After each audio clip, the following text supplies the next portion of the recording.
A homeless boy saves a woman from danger, and the next day, a black car arrives for his. Under the overpass, where the city's ceaseless noise echoed through the concrete, 14-year-old Leo and his younger brother Max huddled together inside a battered tent. It was their makeshift home, a fragile shield against the biting winds and the relentless hum of city life. Each day was a battle for survival.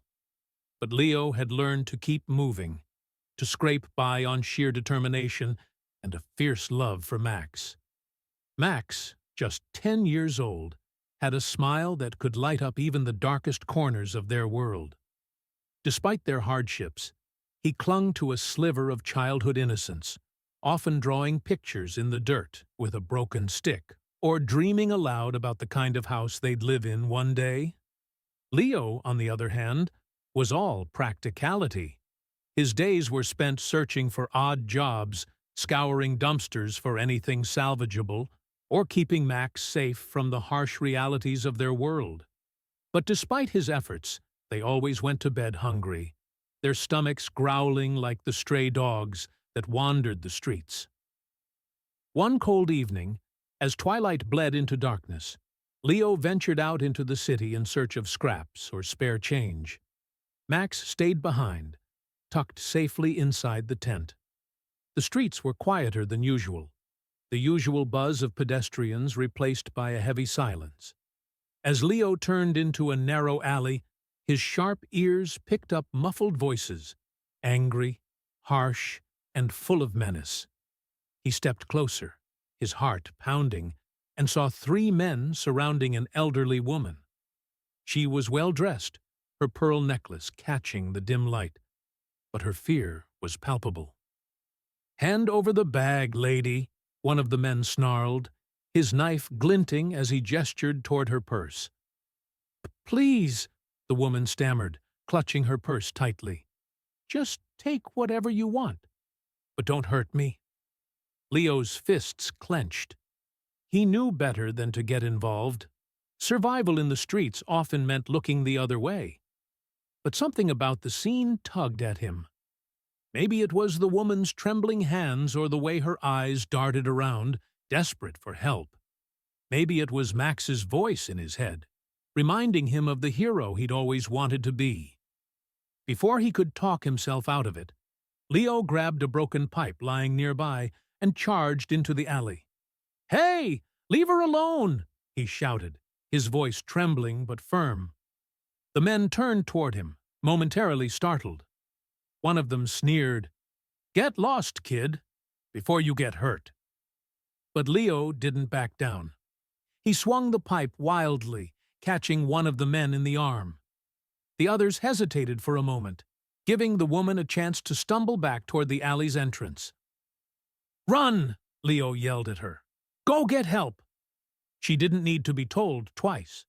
She fled, her heels clicking against the pavement, leaving Leo to face the men alone. One of them lunged at him, but Leo ducked, his instincts sharpened by years of dodging trouble. Another man grabbed his arm, twisting it painfully, but Leo kicked out, landing a solid hit. The commotion drew the attention of a passing security guard who shouted and blew his whistle. The men cursed and scattered into the shadows, leaving Leo slumped against the wall, clutching his side and breathing heavily. The old woman returned moments later, accompanied by the guard. Her face was pale, but her eyes were filled with gratitude. "You saved me," she said, her voice trembling. "What's your name?" "Leo," he managed to say, wiping a trickle of blood from his lip. "Are you okay?" She nodded, her hands still shaking. "Thanks to you, I am. I don't know how to thank you." Leo shrugged, trying to downplay his own fear. "Just be careful out there." But the woman wasn't about to let the boy who had risked his life for her disappear into the night. When Leo returned to the tent later that night, Max greeted him with a wide grin, oblivious to the danger his brother had faced. "Did you find anything good?" Max asked eagerly. Leo ruffled his brother's hair, forcing a smile. Not much, but I've got some bread. It's not fresh, but it'll do. Max didn't complain. He never did. As they shared the meager meal, Leo's thoughts kept drifting back to the woman. He doubted he'd ever see her again, but he hoped she was safe. The next morning, as the brothers sat outside their tent, a sleek black car pulled up to the edge of the overpass. Leo tensed, instinctively stepping in front of Max. Cars like that didn't belong in their world, and they rarely brought good news. The driver stepped out first, a tall man in a crisp suit. He opened the back door, and to Leo's shock, the elderly woman from the alley emerged. "Leo!" she called, her voice warm but commanding. "It's me, Eleanor. Do you remember?" He nodded slowly, unsure of what to say. "I've been looking for you," she said, walking closer. "You saved my life last night. I can't just walk away without doing something for you." Leo shook his head. "You don't owe me anything. I just did what anyone would have done." Eleanor smiled, her eyes shining. "Oh, Leo, not everyone would have risked their life for a stranger. You're extraordinary, and I want to help you." She gestured to the car. "Please come with me, both of you. Let me give you a proper meal at least." Max's eyes lit up, but Leo hesitated. He had learned to be wary of offers that seemed too good to be true. "Why?" he asked, his voice laced with suspicion. "Because you deserve it," Eleanor said simply. "And because I can." Leo glanced at Max, who was looking up at him with hopeful eyes. Finally, he nodded. "All right, but just for a meal." As they climbed into the car, Leo couldn't shake the feeling that their lives were about to change forever. The ride to Eleanor's house felt like stepping into another world. Max couldn't stop staring out the window at the city's bustling streets and gleaming skyscrapers, his excitement bubbling over in a way that made Leo smile despite his nerves. The plush interior of the car was unlike anything Leo had ever experienced. It smelled faintly of leather and something floral, and the seats were so soft he felt like he might sink into them. Eleanor sat across from them, her expression kind but thoughtful. "Leo," she began gently, "I know this might feel overwhelming, but I promise you, I just want to help. No strings attached." Leo didn't reply, still grappling with the surreal nature of the situation. He wasn't used to kindness without conditions, and he didn't quite know how to accept it. When they arrived, Eleanor's home took his breath away. The sprawling estate was surrounded by manicured gardens that seemed to stretch endlessly, and the house itself was a masterpiece of architecture with tall, arched windows and intricate stonework. It looked like something out of a dream. Max's jaw dropped. "Is this your house?" he asked, wide-eyed. Eleanor chuckled. "Yes, but today it's your house, too." She led them inside, where the warmth of the house enveloped them. The air smelled like freshly baked bread, and something sweet Leo couldn't place. The floors gleamed, and the walls were adorned with paintings that looked older than the city itself. A staff member appeared, offering to take their jackets. Leo hesitated, but eventually handed over his threadbare coat, feeling suddenly self-conscious about his worn clothes. Max, however, seemed completely at ease, his eyes darting around as he tried to take in everything at once. "You must be hungry," Eleanor said, guiding them to a large dining room where a table was already set with steaming dishes. There were roasted meats, buttery rolls, vibrant salads, and desserts that looked like they belonged in a bakery window. Leo and Max sat down hesitantly, their stomachs growling audibly. "Go ahead," Eleanor urged. "Eat as much as you like." Max needed no further encouragement. He dove in with gusto his face lighting up as he tasted food unlike anything he'd ever had. Leo ate more cautiously, savoring each bite, but still wary of the situation. As they ate, Eleanor asked them about their lives. Max, ever the chatterbox, shared stories about their adventures on the streets, how they used to scavenge for food in the local market, how Max always managed to find hidden spots to stay warm during the coldest nights, and how Leo once chased away a stray dog that had tried to steal their only blanket. Eleanor listened intently, her eyes occasionally darting to Leo, who remained guarded, giving short answers. He focused more on cutting Max's food into smaller pieces than engaging in the conversation. "What about your parents?" Eleanor asked gently, her tone careful but curious. Max's cheerful expression faltered, and he looked to Leo for guidance. Leo froze. His fork paused mid-air. For a moment, the room was silent, save for the faint crackle of the fireplace. "Our mom," Leo began, his voice steady but tinged with pain. "She died in a car accident. A drunk driver hit us when Max was just a baby. She didn't make it. And we've been on our own since." Eleanor's hand flew to her mouth, her eyes brimming with sympathy. "Oh, I'm so sorry, Leo. That's unimaginable." Leo shrugged, though the tension in his jaw betrayed his attempt to seem indifferent. "We managed. I promised her I'd take care of Max, and that's what I've been doing ever since." Max, who had been uncharacteristically quiet, spoke up, his voice small. "I don't really remember her, but Leo talks about her sometimes. He says she had the best laugh, like music." A faint smile tugged at Leo's lips, and he nodded. "She did, and she was strong, too. She worked 2 jobs, but she always made time for us. She'd sing to Max every night to help him sleep, even when she was dead tired." Eleanor's gaze softened, and she reached across the table, placing a hand on Leo's. "You've done an incredible job, Leo. Taking care of Max all on your own. Your mother would be so proud of you." Leo looked away, his throat tightening. He wasn't used to praise, especially not from someone like Eleanor. "I just did what I had to," he mumbled, his voice barely audible. Max, eager to lighten the heavy mood, piped up again. "And Leo's the best.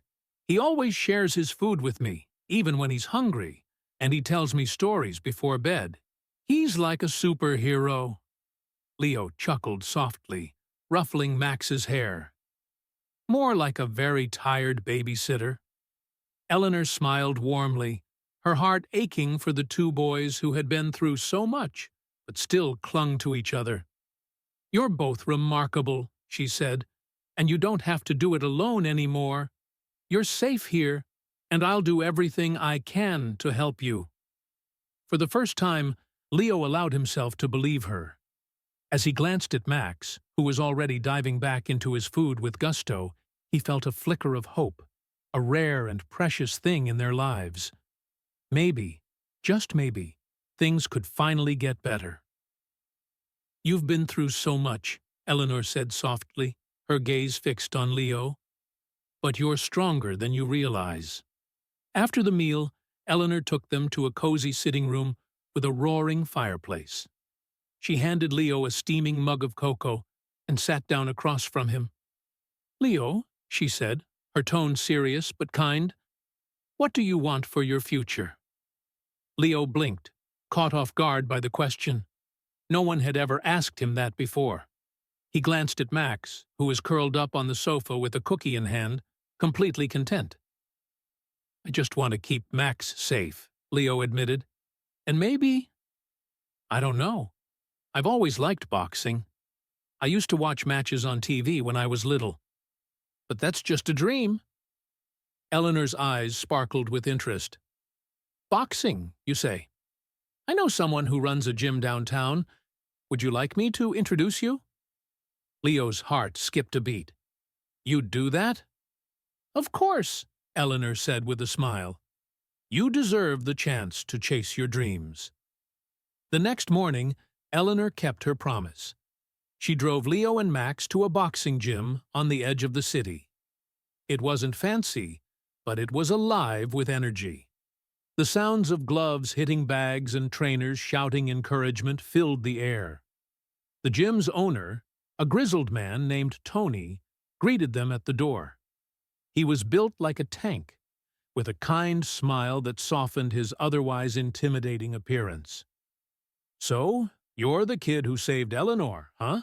Tony said, shaking Leo's hand. You've got guts.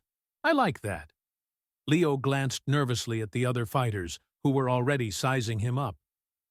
Let's see what you've got, Tony said, leading him to a punching bag. Leo hesitated, but then he thought of Max and all the sacrifices they'd made just to survive. He couldn't waste this opportunity. Taking a deep breath, he began punching the bag, his movements unpolished but filled with raw determination. Tony nodded approvingly. You've got potential, kid. With some training, you could be great. For the first time in a long while, Leo felt a spark of hope. Over the next few weeks, Leo threw himself into his training. Tony took him under his wing, teaching him the fundamentals of boxing and pushing him to his limits. It was exhausting, but Leo loved every second of it. Meanwhile, Eleanor made sure that Max was taken care of. She enrolled him in school and hired a tutor to help him catch up. Max thrived under her care, his natural curiosity and intelligence shining through. But not everyone was happy about Leo and Max's newfound stability. One evening, as Leo was leaving the gym, he was stopped by a group of teenagers he recognized from the streets. They had been part of a crew he'd once run with, back when survival meant doing whatever it took, no matter how questionable. Well, look who it is, one of them sneered. Big shot boxer now, huh? Must be nice having rich friends. Leo tensed, his fists clenching instinctively. What do you want? The leader of the group stepped forward, his smile cold. A piece of the pie, obviously. You think you can just forget about us now that you're living the good life? Doesn't work like that, Leo. Leo's mind raced. He knew these guys wouldn't back down easily, but he also knew he couldn't let them drag him back into the life he'd worked so hard to leave behind. Stay away from me and my brother, Leo said firmly, his voice steady despite the knot of fear in his chest. The leader laughed. Or what? You gonna box us all to death? Before Leo could respond, a familiar voice cut through the tension. That's enough. It was Tony, standing in the doorway of the gym, his massive frame silhouetted against the light. The group hesitated, clearly intimidated. You mess with him, you mess with me, Tony said, his tone leaving no room for argument. Now, get lost. Grumbling, the group slunk away into the night. Tony clapped a hand on Leo's shoulder. You're better than them, kid. Don't let them pull you back. Leo nodded, his heart still pounding. He had a long way to go, but for the first time, he felt like he had a shot at a real future, one where he could protect Max and build a life worth living. The days following Jake's threat were tense for Leo. The weight of the encounter hung over him like a storm cloud, and no matter how hard he tried to focus on his training or Max's progress at school, the fear of Jake's return lingered in the back of his mind. He didn't want to involve Max in his troubles, but keeping it all inside was taking its toll. One night, after training, the gym was quieter than usual. Coach Tony had stayed late to clean up, and Leo was finishing his last set of bag work when the coach called out to him. You're looking sharp out there, kid, Tony said, tossing a towel to Leo. Thanks, Leo replied, wiping the sweat from his face. Tony noticed the strain in Leo's posture. You've been carrying something heavy, haven't you? Leo hesitated, but then nodded. Yeah, it's complicated. Tony didn't press, giving Leo a supportive pat on the back. Complicated or not, remember, you're not alone. This gym isn't just about boxing. It's about family. If you ever need help, you know where to find me. Leo gave him a small smile before heading out into the chilly night. With Jake temporarily out of the picture, Leo channeled his energy into his training. He worked harder than ever, determined to prove to himself and everyone else that he could rise above his circumstances. Coach Tony noticed the change in him. "You've got the heart of a fighter, kid," he said one afternoon, "and not just in the ring. Keep that fire burning." Leo nodded, his determination unwavering. At school, however, the whispers continued. Some students admired his resilience, but others mocked him, calling him charity case, and making snide comments about Eleanor's support. One afternoon, after a particularly rough day, Leo confided in Eleanor. "I don't get it," he said, frustration evident in his voice. "Why can't people just let me be? Why do they care where I came from?" Eleanor placed a hand on his shoulder, her gaze kind but firm. "Leo, people fear what they don't understand. You've faced hardships most of those kids can't even imagine. But their opinions don't define you. What matters is how you see yourself." Her words stayed with Leo, giving him the strength to hold his head high despite the judgment he faced. As Leo's confidence grew, so did his success in the ring. He began competing in local tournaments, his victories earning him recognition and respect. One evening, after a particularly impressive match, Tony approached him with exciting news. "There's a regional tournament coming up," Tony said. "It's a big deal, Leo. Scouts from professional leagues will be there. I think you're ready." Leo's eyes widened. "You really think I have a chance?" Tony grinned. "I don't think, kid. I know." Eleanor was equally thrilled when she heard the news.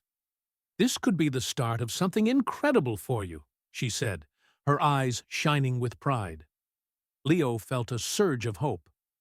For the first time in his life, he saw a future filled with possibilities, one where he wasn't defined by his past, but by the person he was becoming. That night, as Leo sat in his room, he reflected on how much his life had changed. From the streets to the boxing ring, he had come so far. And it wasn't just because of his own determination. It was because of the people who believed in him. With a small smile, he whispered, "Thank you," into the quiet room. It was a message to Eleanor, to Coach Tony, and to everyone who had helped him along the way. Leo knew the road ahead wouldn't be easy, but he was ready to face it head on. After all, he wasn't just fighting for himself, he was fighting for Max, for Eleanor, and for the brighter future they all believed he could achieve. The following weeks were a whirlwind for Leo. His name began to circulate in the local boxing scene, and Coach Tony made sure he was ready for the regional tournament. Training sessions became more intense, pushing Leo to his limits. He embraced the challenge, using every punch and every drop of sweat as a way to silence the doubts that had plagued him for so long. Max, ever the cheerleader, would often sit by the ring during practice, offering words of encouragement. "You're gonna crush it, Leo," he'd shout, his grin wide and infectious. Leo couldn't help but smile when he looked at his younger brother.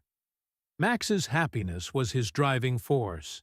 He was determined to prove that their hardships hadn't been for nothing. The day of the regional tournament arrived. The venue buzzed with energy, the air thick with the scent of sweat and determination.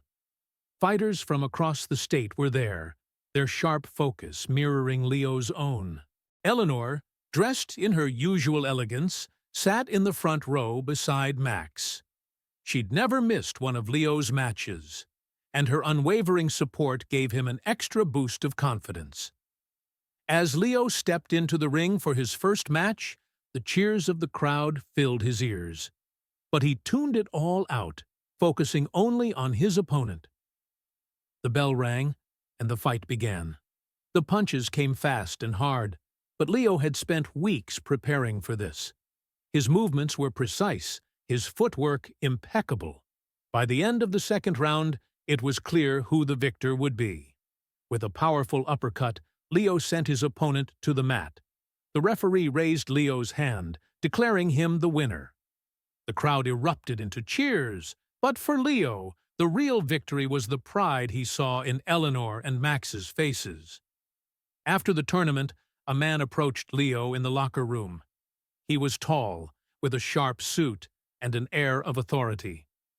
"Leo, right?" the man said, extending a hand. "I'm Anthony Grant. I scout talent for professional boxing leagues." Leo shook his hand, his heart pounding. "Nice to meet you, Mr. Grant. I saw your matches today," Grant said. "You've got raw talent, kid. With the right guidance, you could go far. Have you ever considered going pro?" Leo was stunned. He'd dreamed of making a career out of boxing, but hearing someone else say it made the possibility feel real. I don't know," Leo admitted. "I mean, it's something I'd love to do, but I'm just starting out." Grant smiled. "Everyone starts somewhere. Think about it. Here's my card." As Grant walked away, Leo stared at the card in his hand. He couldn't believe how much his life had changed in such a short time. The excitement of the tournament victory and the potential career offer was short-lived, as trouble found its way back into Leo's life. One evening, as he and Max were walking home from the gym, they heard familiar voices. Standing at the end of the street were two of Jake's old crew members. "Well, look who it is," one of them sneered. "Little Leo, all fancy and clean now." Leo tensed, pulling Max closer to him. "What do you want?" he asked, his voice steady despite the fear bubbling inside. "You owe us," the other thug said. "Don't think just because you're hanging out with rich folks now, you can forget where you came from." Leo clenched his fists. "I don't owe you anything. Leave us alone." The men stepped closer, their expressions menacing. "Oh, you owe us plenty," one of them hissed. "And if you don't pay up, maybe your little brother here will." Before Leo could react, a car pulled up beside them, its headlights cutting through the darkness. The window rolled down, revealing Coach Tony. "Get in!" Tony barked. Without hesitation, Leo and Max scrambled into the car. Tony glared at the thugs, who quickly retreated into the shadows. "You okay?" Tony asked as they drove away. "Yeah," Leo said, his hands trembling. "Thanks, Coach." Tony's jaw tightened. "Those guys are trouble. We need to figure out a way to keep them away from you." When Leo told Eleanor about the encounter, her expression hardened. "This is unacceptable," she said. "I won't let anyone threaten you or Max." She called Officer Daniels, who promised to keep an eye on the neighborhood. But Eleanor knew that wasn't enough. "You need to focus on your future, Leo," she said. "Don't let them drag you down." Her words reignited Leo's determination. He threw himself into training, determined to rise above the challenges that life kept throwing at him. As the weeks went by, Leo continued to excel in his training.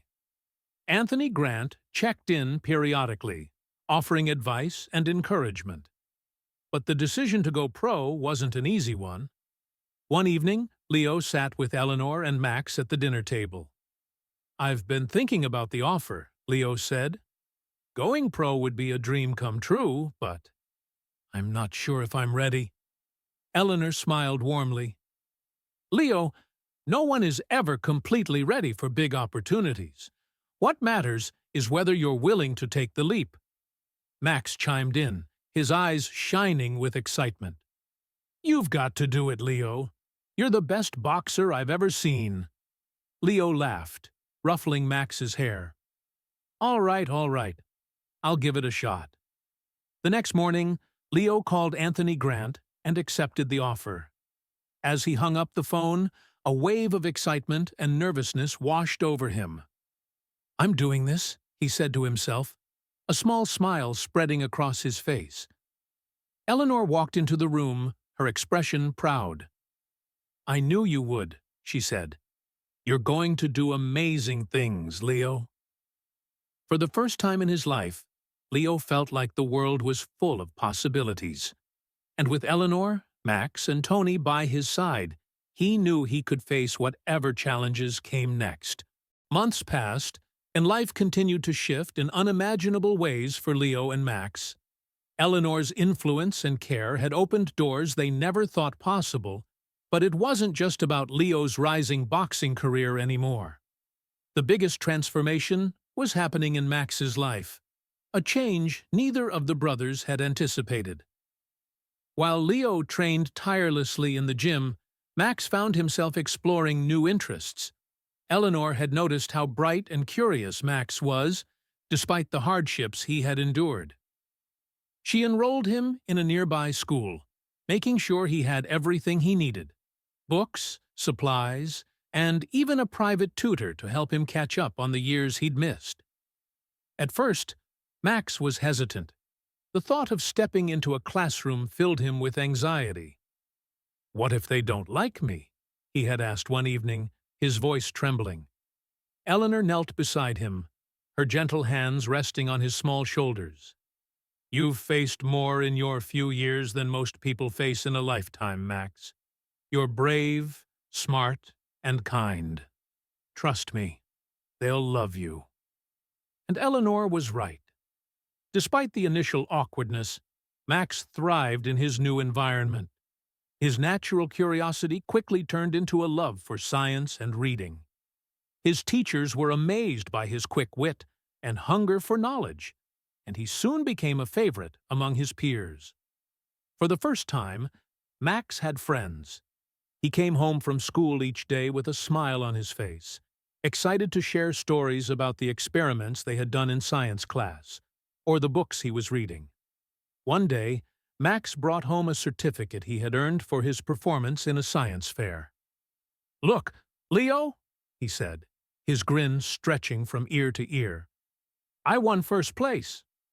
Leo ruffled his brother's hair, pride shining in his eyes. "That's amazing, Max. You're going to do big things. I know it." But Max's journey wasn't just about academics. Eleanor had noticed how much Max admired Leo's dedication to boxing and encouraged him to try something physical as well. Max chose soccer, and it quickly became another outlet for his energy and enthusiasm. He joined a local team where he formed bonds with other kids and discovered the joy of teamwork. As the brothers flourished, Eleanor became more than a benefactor to them. She was a constant presence in their lives, offering guidance, support, and unconditional love. Over time, she became a grandmother figure they had never known. She celebrated their victories, no matter how small, and comforted them during tough moments. On weekends, she'd bake cookies with Max, while Leo shared stories from his training sessions. The mansion, which once felt like an unfamiliar and imposing space, became a true home for the boys. One evening, as they sat around the dining table enjoying Eleanor's homemade lasagna, Max looked up at her with wide, curious eyes. "Do you think we'll ever have a real family again?" he asked softly. Eleanor's heart ached at the question. She reached across the table, taking Max's small hand in hers. "You already do, sweetheart," she said, her voice filled with emotion. "You and Leo are my family now."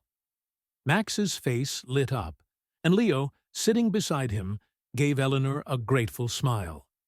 The bond they shared had grown into something unbreakable. Meanwhile, Leo's boxing career continued to gain momentum. Under Coach Tony's guidance, he trained harder than ever, preparing for his debut in a professional match. The struggles he had faced, the ridicule, The street fights, the hunger, were all channeled into his punches. Boxing wasn't just a sport for Leo, it was a way to prove to himself and the world that he was capable of greatness. But the road wasn't without challenges. Critics in the boxing world doubted him, labeling him as an underdog with no pedigree. Some opponents even mocked him for being a charity case. One night, after a particularly grueling training session, Leo confided in Eleanor. "Sometimes I feel like no matter how hard I try, people will always see me as the kid from the streets," he admitted, his voice heavy with frustration. Eleanor placed a comforting hand on his shoulder. "Leo, people will always have opinions, but their opinions don't define you. What matters is how you see yourself. You've already overcome so much. Don't let anyone take away what you've earned." Her words stayed with him, and on the night of his first professional fight, Leo walked into the ring with confidence and determination. The match was intense, but Leo's skill and resilience shone through. He emerged victorious, and the cheers of the crowd were deafening. As he raised his gloves in triumph, his eyes searched the crowd until they found Eleanor and Max. Their smiles and cheers were all the validation he needed. Despite their successes, the brothers never forgot where they came from or the pain they had endured. Late at night, when the world was quiet, Leo and Max would talk about their mother, reminiscing about her kindness and the sacrifices she made for them. Eleanor understood the depth of their loss, and though she could never replace their mother, she wanted to give them a sense of security and permanence. One evening, she gathered the boys in the living room, her expression both nervous and hopeful. "There's something I want to ask you," she began. "I know I can never be your mother, but I'd like to adopt you both.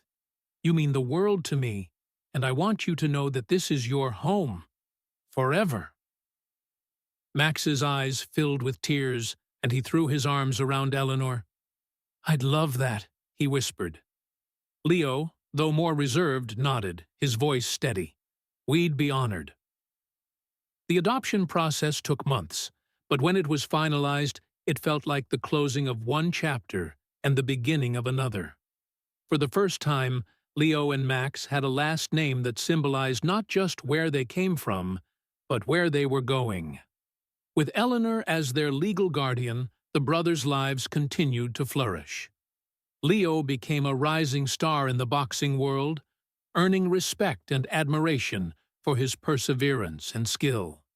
Max excelled in school and soccer, his bright future shining as brightly as his smile. Eleanor, now officially their grandmother, took immense pride in their achievements. She often told them, "You two are proof that love and determination can overcome anything."